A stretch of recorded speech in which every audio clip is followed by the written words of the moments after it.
أعوذ بالله السميع العليم من الشيطان اللعين الرجيم بسم الله الرحمن الرحيم al'ummar musulmi na faɗin duniya kamar Togo, Najeriya, Liberia, Libya, Saudi Arabia, Burkina Faso, South Africa, Kwatano, Abu Dhabi da sauran ƙasashe. Assalamu alaikum wa rahmatullahi ta'ala barakatuhu. Al'ummar da suke ƙasar mu ta gida Najeriya da jihohin da suke cikin ta, al'umma da muke gabatar musu da aiki, musamman mutanen Libya, mutanen South Africa, mutanen Niger da kuma mutanen Saudiya, da fatan kowa yana lafiya.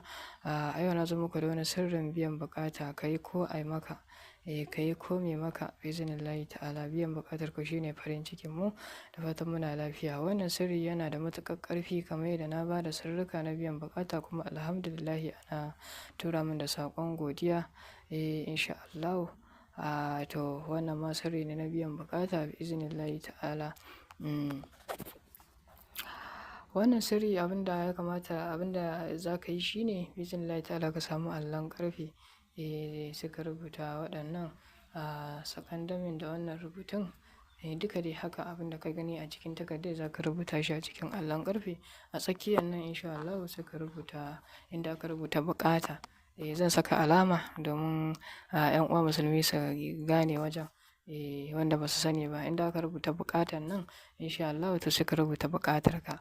Kasuwancin ka ne sai ka rubuta. Aure kake nema sai ka rubuta aure. Wani abu kake nema, aiki kake nema sai ka nema neman aiki. Duk wata buƙata dai taka wanda kake wannan sai ka rubuta insha Allahu. Sata aka yi maka sai ka rubuta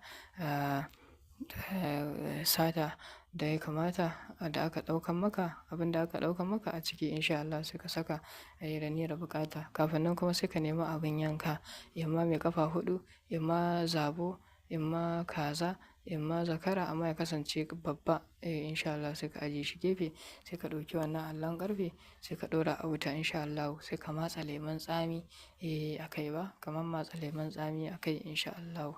Ba wai sosai ba, ka matsa kamar yayi kamar ɗigo 3 ko 7 a jikin allon insha Allahu. To sai ka fara wuridin